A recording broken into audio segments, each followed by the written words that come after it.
Moon Over Buffalo is a 1995 comic play by Ken Ludwig set in Buffalo, New York in 1953.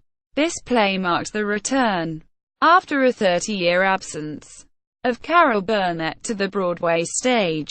Characters: George Hay, a traveling actor; Charlotte Hay, George's wife and actress in his company; Rosalind, Roz, George and Charlotte's daughter, who left the stage to lead a normal life; Howard, a TV weatherman and Rosalind's fiancé; Paul, stage manager for George's company, and Rosalind's ex-fiancé; Ethel, Charlotte's nearly deaf mother; Richard, a lovesick lawyer who is courting Charlotte; Eileen, an actress in George's company who was George's one-night stand.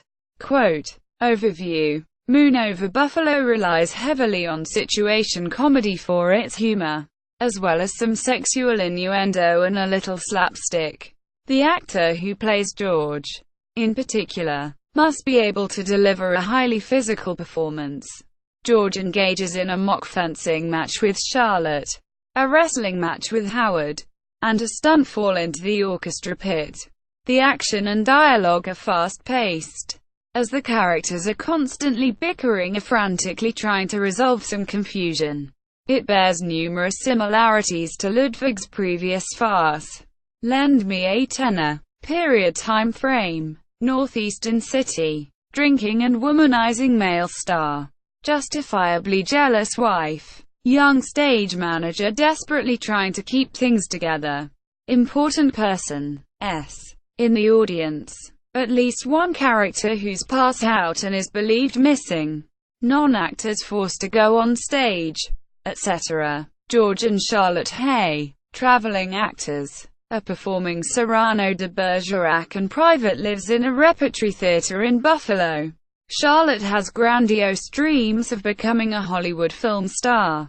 George, on the other hand, is quite satisfied as a stage actor, and sees live theater as being superior to film. George receives a phone call from Frank Capra, a very famous film director, who says that he needs replacements for Ronald Colman and Greer Garson, the two stars of his current film, The Twilight of the Scarlet Pimpernel, and that he plans to see one of George's shows and consider George and Charlotte for the parts. Charlotte, however, doesn't believe George when he gives the news. She has just learned that George has had an affair with one of their actors, Eileen, and that Eileen is pregnant with George's child. Charlotte tells George she plans to leave with Richard, a successful and charismatic lawyer. George, despondent, gives up hope and turns to alcohol to drown his misery. When Charlotte reads the news about Capra losing his actors, she returns to the theater, only to find that George has left. Charlotte and Rosalind, their daughter who has recently come to visit, contact all the bars in the city, looking for him. They can't find him, but Charlotte does meet Howard, Roz's new fiancé, whom Charlotte's hard-of-hearing mother mistakenly introduces as Frank Capra. Thinking that Howard is the famous director, Charlotte gives him the red carpet treatment, for which Howard is grateful, but confused. And when George returns, he believes that Howard is actually Eileen's brother, seeking revenge for George's affair with Eileen, in what he thinks is self-defense. George ties up to the innocent Howard and locks him in a closet.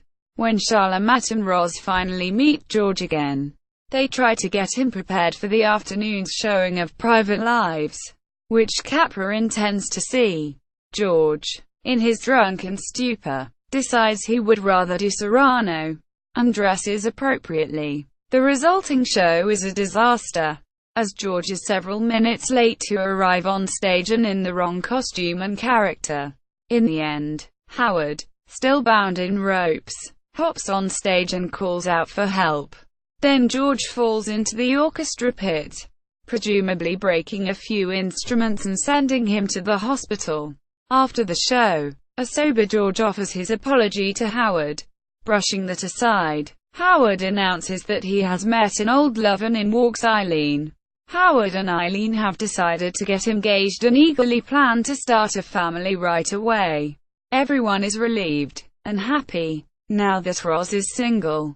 Paul takes the opportunity to propose to her, and they get engaged again on the spot. Charlotte forgives, or at least forgets, George's infidelity and decides to stay with him instead of Richard. Finally, in a Deus Ex Machina-like plot twist, Capra himself calls to say that he missed the afternoon performance and will instead see the show in the evening, thus allowing George and Charlotte another chance at Hollywood stardom. Productions. Directed by Tom Moore. Moon Over Buffalo opened on Broadway at the Martin Beck Theatre on October 1, 1995, where it ran for 309 performances. After 22 previews and an out-of-town tryout in Boston, Philip Bosco was nominated for the Tony Award. Best Actor in Play, and Carol Burnett was nominated for the Tony Award. Best Actress in a Play. The play opened in London at the Old Vic under the title Over the Moon in October 2001. Directed by Ray Cooney. The cast starred Frank Langella and Joan Collins. The D.A. Pennebaker documentary entitled Moon Over Broadway follows the show from rehearsal period through Broadway opening. The film documents the time during tryouts when the play had to be stopped due to a technical problem, and Burnett, for half an hour, just did the Carol Burnett show. She's born to be out there. Quote, original Broadway cast. Source. New York Times. George Hay, Philip Bosco. Charlotte Hay, Carol Burnett. Rosalind, Randy Graff. Ethel, Jane Connell. Paul, Dennis Ryan. Eileen, Kate Miller. Howard, Andy Taylor. Richard Maynard, James Valentine. During the original run, Carol Burnett and Philip Bosco were temporarily replaced by Lynn Redgrave and Robert Golett while on extended vacations. References. External links. Moon Over Buffalo at the Internet Broadway Database. Moon Over Broadway at the Internet Movie Database.